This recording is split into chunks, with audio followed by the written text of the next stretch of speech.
नमस्कार दोस्तों, आज है 23 अक्टूबर 2025 दिन बृहस्पतिवार। यूपी की सुर्खियों में आपका स्वागत है। आइए देखते हैं फटाफट अंदाज में यूपी की खबरें।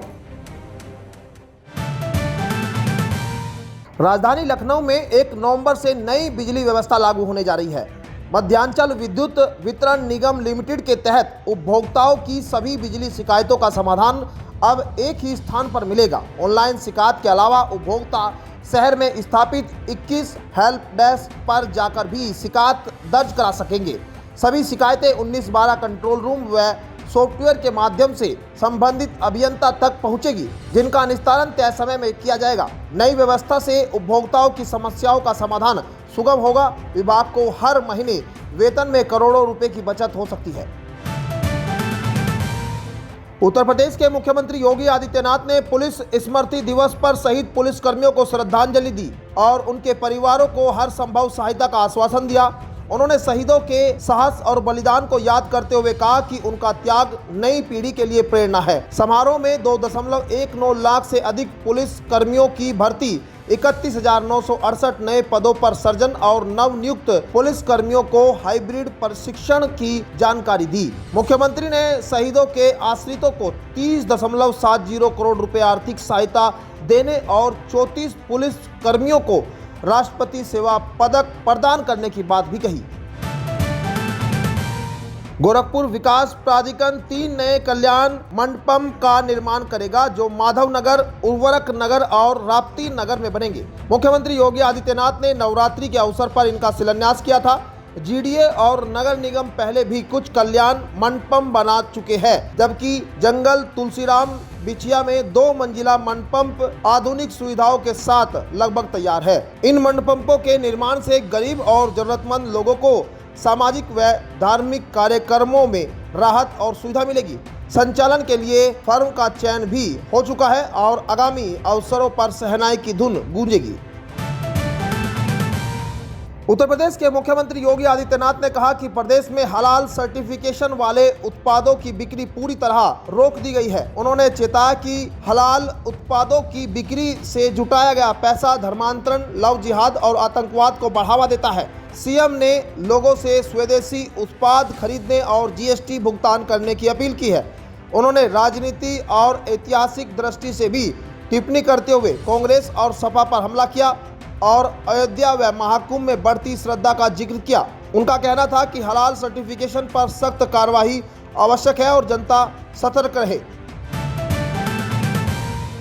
उत्तर प्रदेश के मुख्यमंत्री योगी आदित्यनाथ ने कहा कि अग्निवीरों को यूपी पुलिस भर्ती में वरीयता मिलेगी। कांस्टेबल, घुड़सवार और फायरमैन पदों में 3 साल की आयु छूट और 20% एक्साइज आरक्षण होगा। पुलिस स्मृति दिवस पर मुख्यमंत्री ने बताया कि बीते 8 वर्षों में 2.19 लाख पुलिस कर्मी भर्ती हुए, 257 दुर्दांत अपराधी मारे गए और 14,467 करोड़ रुपए की अवैध संपत्ति जब्त की गई।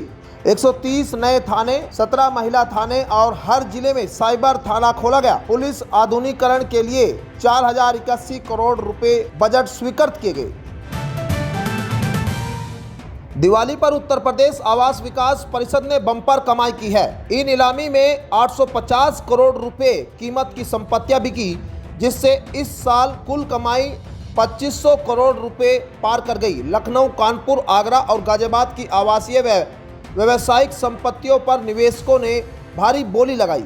परिषद के सचिव नीरज शुक्ला ने कहा कि पारदर्शी डिजिटल नीलामी ने निवेशकों का विश्वास जीता है। लखनऊ की मेट्रो, एक्सप्रेसवे और आईटी हब ने शहर को निवेश के लिए हॉटस्पॉट बना दिया है। वर्ष भर में परिषद ने नई योजनाओं और भूखंडों के जरिए निवेश आकर्षित किया है।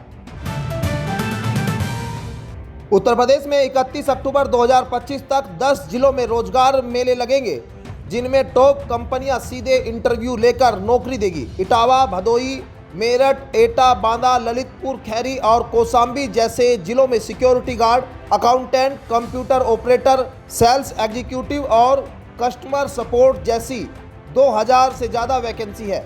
10वीं से ग्रेजुएट तक फ्रेशर और अनुभवी सभी आवेदन कर सकते हैं। रजिस्ट्रेशन आधिकारिक वेबसाइट पर मुफ्त होगा। उम्मीदवारों को मार्कशीट, आधार, पैन, निवास प्रमाण पत्र और फोटो लेकर मेले में उपस्थित होना होगा। अवसरों का लाभ सीधे इंटरव्यू और ऑफर लेटर से मिलेगा। सीएम योगी आदित्यनाथ ने गोरखपुर मंदिर की गौशाला में गोवर्धन पूजा की और गायों को गुड़ रोटी खिलाई। उन्होंने प्रदेश वासियों को शुभकामनाएं देते हुए बताया कि गोवर्धन पूजा कृषि प्रधान भारत में सांस्कृतिक, पर्यावरण और गोवर्धन का प्रतीक है। सीएम ने गोवर्धन योजना के तहत गाय के गोबर से बायो कंपोस्ट, बायोगैस और एथेनॉल उत्पाद के कार्यक्रमों की जानकारी दी। प्रदेश में लगभग 16 लाख गोवंश संरक्षण में हैं। निराश्रित गोस्थल योजना, सहभागिता योजना और कुपोषित परिवार सहायता योजना के माध्यम से आर्थिक सहायता, गाय और पोषण उपलब्ध करा जा रहा है। यह पहल ग्रीन एनर्जी और कुपोषण रोकने में भी मददगार है। दीनदयाल उपाध्याय गोरखपुर विश्वविद्यालय की कुलपति प्रोफेसर पूनम टंडन ने गोरखनाथ मंदिर में मुख्यमंत्री योगी आदित्यनाथ से शिष्टाचार भेंट कर आशीर्वाद एवं मार्गदर्शन लिया। इस दौरान शिक्षा, विकास और सुशासन पर चर्चा हुई। मुख्यमंत्री ने पीएम युषा योजना और अन्य विकास परियोजनाओं की समीक्षा की और विश्वविद्यालय के कृषि एवं प्राकृतिक विज्ञान संस्थान को कृषि विज्ञान केंद्र से जोड़ने का सुझाव दिया। उन्होंने सैमसंग इनोवेशन कैंपस और नेशनल बुक ट्रस्ट के पुस्तक मेले में सम्मिलित होने की सहमति दी। विश्वविद्यालय में HURL NSDC स्किल डेवलपमेंट कार्यक्रम के तहत 400 विद्यार्थियों को प्रशिक्षण और 32 लाख का स्टाइपेंड मिलेगा। यूपी में ओवरलोड ट्रकों के चलते बढ़ते हादसों को लेकर एक मीडिया हाउस ने जांच की, जिसका वीडियो वायरल हुआ। इसी पर सपा प्रमुख अखिलेश यादव ने भाजपा सरकार पर निशाना साधा। उन्होंने कहा कि वसूली, घूस और कमीशन के कारण हर विभाग में भ्रष्टाचार बढ़ा है और आम जनता को इसका नुकसान भुगतना पड़ रहा है। वायरल वीडियो में पुलिसकर्मी कुछ रुपए वसूलते और ट्रकों को रोकते दिख रहे हैं। पुलिस अफसर से लेकर सिपाही तक वसूली में शामिल है। हाईवे पर ट्रकों को रोकने और पत्थर फेंकने की घटनाएं भी रिकॉर्ड की गई है। मुख्यमंत्री योगी आदित्यनाथ ने सपा प्रमुख अखिलेश यादव के अयोध्या दीपोत्सव बयान पर पलटवार किया। उन्होंने कहा कि अखिलेश को राम मंदिर, देवी देवताओं और दिवाली से नफरत है। गोरखपुर में राष्ट्रीय स्वयंसेवक संघ के शताब्दी समारोह में योगी ने सपा और कांग्रेस पर हमला किया और कहा कि कांग्रेस ने अदालत में रामकृष्ण को मिथक बताया था। उन्होंने अखिलेश को तंज कसते हुए कहा कि गद्दी विरासत में मिल सकती है पर बुद्धि नहीं। मुख्यमंत्री ने बताया कि अयोध्या में संघ के स्वयंसेवकों और राम भक्तों के संकल्प से भव्य राम मंदिर बना और यह संदेश देता है कि प्रयास जारी रखने से सफलता मिलती है। उत्तर प्रदेश के मुख्यमंत्री योगी आदित्यनाथ के राजनीतिक इस्लाम बयान का समर्थन करते हुए बरेली के धर्मगुरु मौलाना साहबुद्दीन रिजवी ने खुली चर्चा की मांग की है। रिजवी ने कहा कि इस्लाम कभी भी सियासत का हिस्सा नहीं बनना चाहिए और धार्मिक सिद्धांतों को राजनीति हथियार बनाने से समाज में विभाजन फैलता है। उन्होंने जोर देकर कहा कि इस्लाम के राजनीतिकरण पर पारदर्शी बातचीत जरूरी है ताकि युवा सहित इतिहास और सिद्धांत समझ सके। मौलाना रिजवी ने यह भी कहा कि इस पहल से धार्मिक सद्भाव मजबूत होगा और भारत में सांप्रदायिक तनाव कम करने में मदद मिलेगी। बहुजन समाज पार्टी प्रमुख मायावती ने पार्टी के भविष्य को मजबूत करने के लिए अपने भतीजे आकाश आनंद का कद बढ़ाया है। लखनऊ में आयोजित बैठकों में इन्होंने पदाधिकारियों से आकाश का समर्थन करने का निर्देश दिया। यह रणनीति पश्चिम यूपी में बढ़ती चंद्रशेखर आजाद की लोकप्रियता को काउंटर करने के लिए है। आकाश आनंद को युवा नेतृत्व के रूप में सक्रिय किया जाएगा, खासकर बिजनौर, सहारनपुर और मुजफ्फरनगर में।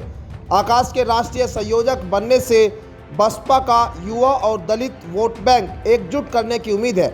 मायावती का यह कदम 2027 विधानसभा चुनाव को ध्यान में रखकर उठाया गया है। सहारनपुर के किसानों को हथनीकुंड बॉर्डर पर हरियाणा पुलिस ने रोक दिया, जिससे धान की फसल बेचने वाले किसानों की ट्रैक्टर ट्रॉली लंबा जाम लगाकर खड़ी रही। किसानों ने हरियाणा सरकार पर भेदभाव का आरोप लगाया। भारतीय किसान यूनियन के राष्ट्रीय अध्यक्ष राकेश टिकैत ने केंद्र और दोनों राज्यों पर गंभीर आरोप लगाते हुए कहा कि किसानों को आपस में लड़वा जा रहा है। बाकियों ने चेतावनी दी कि अगर अनुमति नहीं दी तो आंदोलन बड़ा होगा। किसान चाहते हैं कि यूपी और हरियाणा सरकार मिलकर फसल खरीद की साझा नीति बनाए ताकि भविष्य में बॉर्डर पर परेशानियां न हो। मौसम विभाग ने उत्तर प्रदेश में मौसम सामान्य रहने का अनुमान जताया है, लेकिन पहाड़ी राज्यों में पश्चिमी विक्षोभ के चलते बारिश और बर्फबारी की चेतावनी जारी की गई है। उत्तर प्रदेश में अगले 2 से 4 दिन तक मौसम शुष्क रहेगा। दिन में हल्की गर्मी का एहसास होगा, जबकि न्यूनतम तापमान दिवाली के बाद गिरने लगेगा। 22 अक्टूबर से सुबह कोहरे की परत मोटी होने लगेगी और सर्दी बढ़ेगी। यूपी के कई जिलों में बादलों की आवाजाही रहेगी, लेकिन कोई भारी मौसमी गतिविधि की संभावना नहीं है। हवा में हल्की बहाव और प्रदूषण का असर भी देखा जा सकता है। तो ये थी आज की 15 फटाफट खबरें। अगर आपको वीडियो पसंद आया तो वीडियो को लाइक, शेयर व कमेंट जरूर करें। धन्यवाद।